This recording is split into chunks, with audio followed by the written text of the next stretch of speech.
अस्सलाम वालेकुम एवरीवन, मैं हूं मोहम्मद तलहा। आप लोग देख रहे हैं तलाश फेस एकेडमी।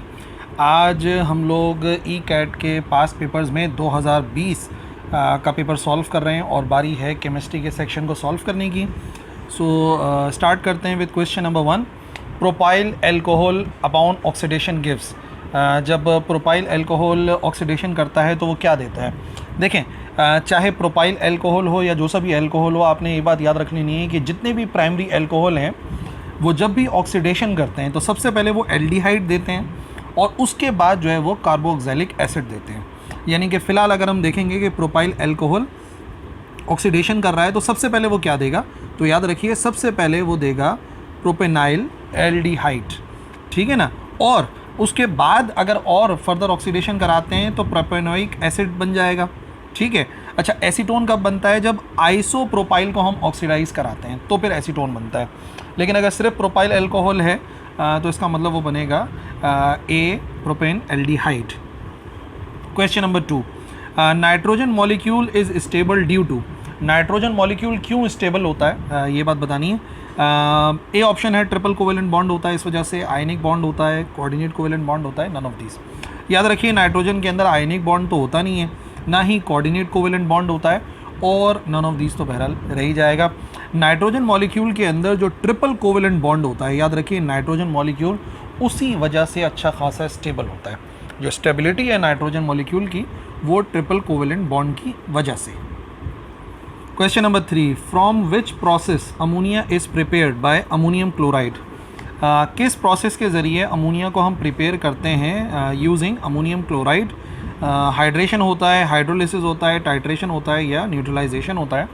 तो मैं रिएक्शन लिखता हूँ, फ़ौरन पहचान जाएंगे कौन सा वाला रिएक्शन है ये। रिएक्शन से बड़ी आसानी से पहचान जाओगे। जो रिएक्शन है जिसके ज़रिए हम अमोनिया प्रोड्यूस करते हैं अमोनियम क्लोराइड से, तो ये होता है अमोनियम क्लोराइड और ये रिएक्ट करता है NaOH के साथ, तब जाके प्रोड्यूस होता है NH3 यानी कि अमोनिया गैस बनती है। साथ साथ प्रोड्यूस हो जाता है NaCl यानी कि एक सॉल्ट बनता है और वाटर प्रोड्यूस हो जाता है। तो आप याद रखिए कि एक ऐसा रिएक्शन जिसके अंदर एक एसिडिक सॉल्ट जो है वो रिएक्ट करता है एक बेस के साथ और फिर बनता है वाटर, तो इस रिएक्शन को हम क्या कहते हैं? इस रिएक्शन को कहते हैं न्यूट्रलाइजेशन।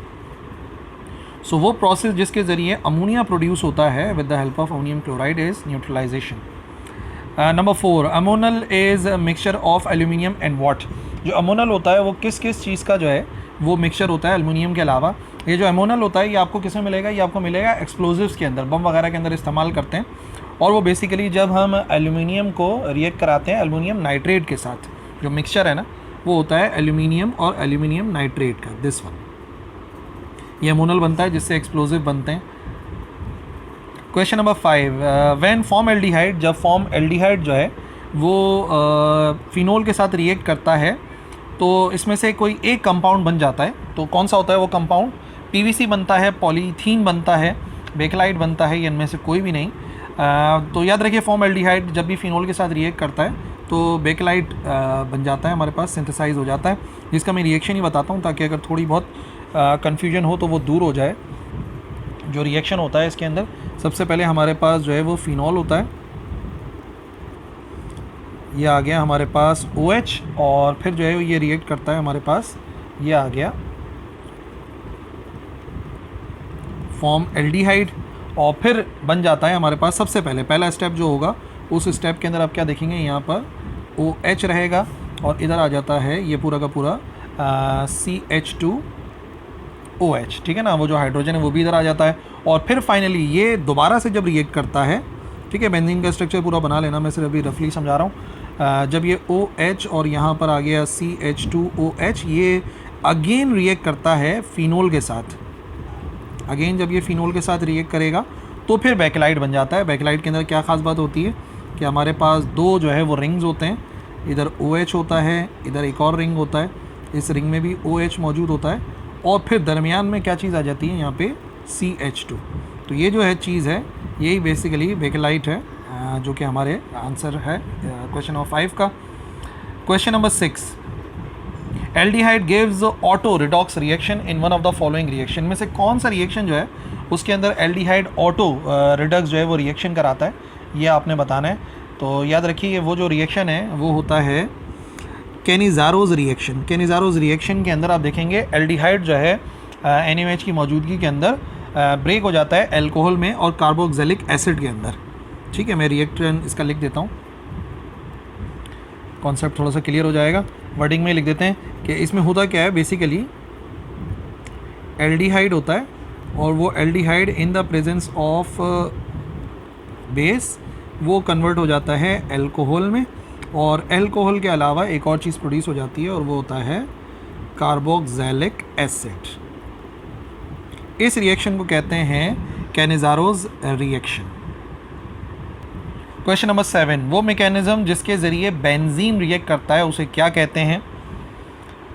ए में लिखा हुआ है electrophilic addition, electrophilic substitution, nucleophilic substitution या न्यूक्लियोफिलिक एडिशन। पहले मैं आपको आंसर बताता हूँ। न्यूक्लियोफिलिक एडिशन करता है बेंजीन जब भी रिएक्ट करता है, और उस रिएक्शन के अंदर होता क्या है उस पर थोड़ी सी रोशनी डालते हैं। इसमें आप क्या देखेंगे, रिएक्शन के अंदर एक इलेक्ट्रोफाइल होता है। इलेक्ट्रोफाइल क्या होता है? जो कि एक्सेप्ट करता है पेयर ऑफ इलेक्ट्रॉन को। यह आ गया हमारे पास बेंजीन, तो फॉर एग्जांपल यहाँ वाले हाइड्रोजन को मैंने अलग से दिखा दिया। और फिर क्या होता है, यहाँ पे क्लोरीन होता है जो कि एक इलेक्ट्रोफाइल के तौर पे काम करता है, और नतीजे में ये उस हाइड्रोजन को रिप्लेस करा देता है और लेट से यहाँ पे क्लोरीन आ जाता है, नतीजे में H पॉजिटिव आयन बन जाता है। तो बेसिकली ये इलेक्ट्रोफिलिक एडिशन है जिसके अंदर आप देखें कि एक इलेक्ट्रोफिल जो है वो बेंजीन में ऐड हो गया है। अच्छा जी, question number 8, addition of HCN hydrogen cyanide with carbonyl compound gives dash reaction. कौन सा वाला रिएक्शन होता है जब जो है वो HCN कार्बोनिल कंपाउंड के साथ रिएक्ट करता है? तो एक्चुअली वहाँ पे भी न्यूक्लियोफिलिक एडिशन होता है जिसके अंदर जो ये हमारे पास साइनाइड आयन है ना, ये बेसिकली न्यूक्लियोफाइल के तौर पे काम करता है। तो याद रखिएगा, addition of HCN with carbonyl compound nucleophilic addition देता है। Question number 9, which of the following decreases from left to right along a period. अगर पीरियड के लिहाज से देखें तो क्या चीज़ है जो कि डिक्रीज़ होती है? Electronegativity, ionization potential, metallic character या नॉन मेटेलिक करेक्टर। तो बड़ी आसान सी बात है, मेटेलिक करेक्टर जो है वो डिक्रीज़ हो जाता है फ्रॉम लेफ़्ट टू राइट। यही वजह है कि आपको पीरियड में लेफ़्ट साइड के ऊपर जो है वो मेटल्स मिलते हैं और राइट साइड पे जो है वो नॉन मेटल्स मिलते हैं, तो मेटेलिक करेक्टर जो है वो डिक्रीज़ हो जाता है। अच्छा जी, question number 10, soda ash is prepared by. जो सोडा ऐश है यानी कि सोडियम कार्बोनेट है, वो कौन से प्रोसेस से बनता है? तो ये भी कॉमन सी बातें बच्चे जानते हैं, सॉल्वे प्रोसेस होता है, और सॉल्वे प्रोसेस के अंदर लाइम स्टोन और जो सोडियम क्लोराइड होते हैं बेसिकली उसको अमोनिया में से गुजारा जाता है, तब जाके सोडा ऐश बनता है, और वो सॉल्वे प्रोसेस है। Question number 11, principal quantum number से क्या चीज़ मिलती है? Shell of electron, subshell, orbital, spin. Principal quantum number सबसे आसान होते हैं, n से शो करते हैं, और n हमें बताता है कि कौन से वाले शेल की बात हो रही है। नंबर ऑफ शेल पता लग जाता है, पहला है, दूसरा है, तीसरा है। तो प्रिंसिपल क्वांटम नंबर जो है ना बड़े कॉमन है। अच्छा जी, question number 12, in which compound oxidation number of iron is +3। इनमें से किस में जो है वो आयरन जो है वो +3 ऑक्सीडेशन नंबर रखता है, वो हमने मालूम करना है। तो बेसिकली FeSO4, बल्कि कैलकुलेट कर लेते हैं, प्रैक्टिस भी हो जाएगी ना, एक आध को सॉल्व कर लेंगे तो क्लियर हो जाएगा।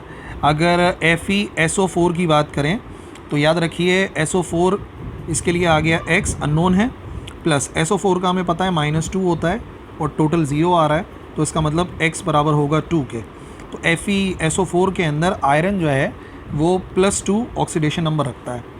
इसके अलावा हमारे पास आ रहा है Fe2O3। अच्छा, ऑक्सीजन की बात अगर करें तो पहले तो ये 2 हैं आयरन, ऑक्सीजन का ही -2 होता है, तो -2 × 3 आएगा इज़ इक्वल टू 0। तो 2x बराबर आ जाएगा किसके, 2 3 ज़ार 6, माइनस का 6 दूसरी तरफ जाके प्लस का 6 हो जाएगा, सो x इज़ इक्वल टू 3 आएगा। यहाँ पे आयरन की जो ऑक्सीडेशन है वो +3 होती है। ओके, अगला वाला था हमारे पास Fe2SO4 और साथ में आ रहा है 3। SO4 की पहले ही मैंने आपको बता दी, इधर भी सॉल्व करेंगे तो 2x आएगा, प्लस आएगा और ये हो जाएगा -2 SO4 के लिए, और × 3 इज़ इक्वल टू 0। तो 2x बराबर आ जाएगा -6 इज़ इक्वल टू 0, या x बराबर आ जाएगा दोबारा से 3 के। इसका मतलब हमारे ऑप्शन में 2 ऐसे हैं जिनमें जो आयरन है उसका ऑक्सीडेशन नंबर जो है वो +3 होता है। तो करेक्ट आंसर होगा बोथ B एंड C दोनों। बी में भी और सी में भी, ए में डिफरेंट है। अच्छा जी, मॉलिक्यूलरिटी ऑफ रिएक्शन इज, जो मॉलिक्यूलरिटी होती है किसी भी रिएक्शन की, क्या वो ज़ीरो होती है, फ्रैक्शन में हो सकती है, होल नंबर में हो सकती है, या सबके सब। सबसे पहली बात यह है कि आपको मॉलिक्यूलरिटी के बारे में पता होना चाहिए, जो कि क्या है, नंबर ऑफ़ मॉलिक्यूल जो कि कोलाइड करते हैं किसी केमिकल रिएक्शन को करवाने के लिए, नंबर ऑफ़ मॉलिक्यूल्स की तादाद। अब याद रखिए कम से कम मॉलिक्यूल तो होना चाहिए ना रिएक्शन करवाने के लिए, तो ज़ीरो तो पॉसिबल ही नहीं है, मॉलिक्यूलरिटी तो ज़ीरो हो ही नहीं सकती ना, इसको आप याद रखिए। फ्रैक्शन में भी नहीं हो सकती, क्योंकि मैं कह रहा हूँ नंबर ऑफ़ मॉलिक्यूल्स हैं, तो मॉलिक्यूल 1.5 थोड़ी हो सकता है, मॉलिक्यूल या तो 1 होगा या तो 2 होंगे। तो याद रखिए it is always in whole number, molecules की तादाद जो है वो होल नंबर के अंदर होती है। दैट्स वाई जो मॉलिक्यूलरिटी है वो भी नंबर में होगी, होल नंबर में। Question number 14, which product is obtained by destructive distillation of would. जब डिस्ट्रक्टिव डिस्टिलेशन करी जाती है वुड की, तो कौन सा प्रोडक्ट इनमें से मिलता है। देखो भाई, प्रोडक्ट तो बहुत सारे होते हैं, क्वेश्चन नंबर 14 है ये।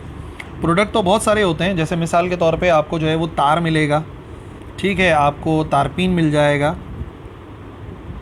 आपको जो है वो मीथानॉल मिलेगा, मीथानॉल के अलावा आपको चारकोल का सॉलिड रेजिड्यू भी मिल जाता है, ये सारी चीज़ें मिलती हैं। तो आपने ऑप्शन में देखना है कौन सा ऑप्शन है जो इसके अंदर लिखा हुआ है, मीथानॉल वाला ऑप्शन मौजूद है तो मीथानॉल को सेलेक्ट करेंगे, ठीक है। वैसे बहुत सारे प्रोडक्ट्स होते हैं जो कि मिलते हैं। अच्छा जी, क्वेश्चन नंबर 15, ये वाला जो क्वेश्चन है वो 2021 के भी ई कैट के पेपर में आया था और आसान सा सवाल है बड़ा। डेल्टा एच बराबर है H1 + H2 और फिर ये चलता रहता है, ये स्टेटमेंट है बेसिकली हेसिस लॉ की, जहाँ पर हम ये कह रहे हैं कि सम ऑफ सारी की सारी जो हीट ऑफ फॉर्मेशन है वो बराबर होती है डेल्टा एच की। क्वेश्चन नंबर 16 पर चलते हैं। Question number 16, give the relation of Kp and Kc if Kp is greater than Kc। याद रखिए Kp और Kc जो है वो वॉल्यूम के चेंज को बताते हैं। अगर नंबर ऑफ़ मोल्स किसी रिएक्शन के अंदर प्रोडक्ट और रिएक्टेंट में बराबर होते हैं तो Kp और Kc बराबर होते हैं। अगर नंबर ऑफ़ मॉलिक्यूल्स प्रोडक्ट में ज़्यादा होते हैं, ठीक है, तो इसका मतलब Kp is greater than Kc होता है। और अगर नंबर ऑफ़ मोल्स कम होते हैं प्रोडक्ट में रिएक्टेंट के लिहाज से तो Kp is less than Kc होता है। अब फ़िलहाल उन्होंने दिया हुआ है वॉल्यूम के लिहाज से, तो याद रखिए Kp is always greater than Kc जब रिएक्शन के अंदर इंक्रीज़ हो रहा होगा वॉल्यूम इंक्रीज़ होता है तो फिर Kp is greater than Kc होता है। सब कुछ डिपेंड कर रहा है नंबर ऑफ़ मोल्स पे, कि मोल्स प्रोडक्ट में कितने, रिएक्टेंट में कितने। मैं दोबारा रिपीट कर दूं, अगर रिएक्टेंट और प्रोडक्ट के अंदर नंबर ऑफ़ मोल्स बराबर हैं तो Kp Kc बराबर होते हैं। अगर प्रोडक्ट में ज़्यादा हैं नंबर ऑफ़ मोल्स तो Kp is greater than Kc, और अगर प्रोडक्ट में कम है तो Kp is less than Kc। Question number 17, no two electrons can have the same quantum number is the statement of. ये स्टेटमेंट है पॉलीज़ एक्सक्लूजन प्रिंसिपल की। पॉलीज़ एक्सक्लूजन प्रिंसिपल ये कहता है कि एक जैसा क्वांटम नंबर्स हो ही नहीं सकते कोई से भी दो इलेक्ट्रॉन्स के। Question number 18, bleaching action of chlorine is due to the formation of. जो हमारे पास रिएक्शन होता है क्लोरीन का, ब्लीचिंग एक्शन जो होता है वो बेसिकली किस वजह से होता है, तो याद रखिए दोनों की वजह से होता है। ऑक्सीडेशन हो जाती है और उस ऑक्सीडेशन के अंदर HCl भी प्रोड्यूस होता है और HOCl भी प्रोड्यूस होता है, हाइपरक्लोरिक एसिड भी प्रोड्यूस होता है। तो इसका मतलब करेक्ट आंसर होना चाहिए C both. Question number 19, soap consist of. Soap किस चीज़ पे कंसिस्ट करता है, potassium salt of long chain fatty acids या अल्काइल सल्फोनेटेड एसिड या बेरियम और मैग्नीशियम के सॉल्ट होते हैं। तो फैटी एसिड्स होते हैं थोड़े से और पोटेशियम सॉल्ट होता है सोप्स के अंदर basically. Question number 20, which is the best oxidizing agent considering electrochemical series. अगर हम इलेक्ट्रोकेमिकल सीरीज़ की बात करते हैं तो इसमें से कौन बेस्ट ऑक्सीडाइजिंग एजेंट है, तो वो डिपेंड करता है इलेक्ट्रोनेगेटिविटी के ऊपर। जिसकी सबसे ज़्यादा हाई इलेक्ट्रोनेगेटिविटी होगी वो सबसे अच्छा ऑक्सीडाइजिंग एजेंट होगा। और दिए गए ऑप्शंस के अंदर जो फ्लोरीन है वो सबसे ज़्यादा इलेक्ट्रोनेगेटिव है, तो वही हमारा आंसर है best oxidizing agent. Which halogen acid is strongest. कौन सा जो हेलोजन एसिड है वो स्ट्रॉन्गेस्ट है, HF HBr यानी कि फ्लोरीन के लिए, ब्रोमीन के लिए, क्लोरीन के लिए या आयोडीन के लिए। तो बेसिकली इसमें जो वीकेस्ट है ना वो हाइड्रोजन फ्लोराइड है, ठीक है। ये तो आप याद रखिएगा कि वीकेस्ट तो यही होता है हेलोजन एसिड। और मैं आपको बताऊं कि बेसिकली बात क्या है, जितनी ज़्यादा बॉन्ड लेंथ होती है उतना एसिडिक होता है। जितनी ज़्यादा बॉन्ड लेंथ होती है उतना ही ज़्यादा एसिडिक होता है। और इसमें सबसे ज़्यादा जो बॉन्ड लेंथ ज़्यादा होती है यहाँ पर, वो होती है हाइड्रोजन आयोडाइड की, HI की। इसी वजह से जो स्ट्रॉन्गेस्ट हेलोजन एसिड है वो यही है। Question number 22, which halogen acid is use to make designs on a glass. एक ग्लास के ऊपर अगर डिज़ाइनिंग की जाती है तो कौन सा हेलोजन एसिड जो है वो इस्तेमाल किया जाता है? तो इस प्रोसेस को इचिंग कहते हैं, ETCHING। और इस प्रोसेस में हम जो है वो इस्तेमाल करते हैं हाइड्रोजन फ्लोराइड को। और इस हेलोजन एसिड के ज़रिए जितनी भी डिज़ाइनिंग है वो ग्लास के ऊपर की जाती है। Question number 23, which noble gas has weakest intermolecular forces of attraction. कौन सी नोबल गैस है जिसमें वीकेस्ट इंटरमोलिकुलर फोर्सेज होती हैं अट्रैक्शन की? और ऑप्शन के अंदर आ रहा है हीलियम, एर्गन, नियॉन और क्रिप्टॉन। तो वीकेस्ट इंटरमोलिकुलर फोर्सेज सिर्फ जो है वो हीलियम के अंदर पाई जाती हैं, क्योंकि इसके अंदर सिर्फ डिस्पर्जन फोर्सेज होती हैं और कोई फोर्सेज होती नहीं है। बाकी यहाँ पर जो है नियॉन के अंदर, एर्गन के अंदर, क्रिप्टॉन के अंदर और भी फोर्सेज होती हैं जो कि सपोर्ट करती हैं इंटरमोलिकुलर को, but in case of helium there is only dispersion force. Question number 24, if absolute temperature of the glass is half. अगर किसी गैस का एब्सोल्यूट टेम्परेचर हम हाफ कर दें और प्रेशर को भी हाफ कर दें तो वॉल्यूम क्या हो जाएगा? देखिए, टेम्परेचर का रिलेशन वॉल्यूम के साथ देखा जाए तो चार्ल्स लॉ के मुताबिक डायरेक्ट रिलेशन है, यानी कि जब आप टेम्परेचर को कम करोगे तो वॉल्यूम भी कम हो जाएगा, हाफ हो जाएगा। ठीक है, ये बात समझ जाओ। लेकिन जब प्रेशर को हाफ करेंगे तो बॉयल्स लॉ के मुताबिक जो वॉल्यूम है वो डबल हो जाएगा। एक तरफ चार्ल्स लॉ इस्तेमाल करा तो वॉल्यूम बढ़ गया, फिर जब प्रेशर की वजह से बॉयल्स लॉ इस्तेमाल करा तो वॉल्यूम कम हो गया। दैट्स वाई हम ये कहेंगे कि ओवरऑल अनचेंज रहेगा वॉल्यूम अगर हम प्रेशर और टेम्परेचर दोनों को हाफ कर दें। Last question 25, grams law deals with gases. जो ग्राम्स लॉ डील करता है गैसेस से, वो बेसिकली गैस की कौन सी खुसूसियत को देखता है? तो अगर आपको सिर्फ इसका पूरा नाम याद है तो भी बहुत है। ग्राम्स लॉ ऑफ डिफ्यूजन होता है, वो गैसेस के डिफ्यूजन को डील करता है। ठीक है जी। सो ये हो गए 25 MCQs जो आए 2020 के केमिस्ट्री सेक्शन में, ECAT के पेपर में। आई होप समझ में आ गया होगा। किसी क्वेश्चन की और डिटेल चाहिए तो कमेंट सेक्शन के अंदर लिखना, इंशाल्लाह मैं आपको समझा दूंगा। ऑल द बेस्ट, अल्लाह हाफिज़।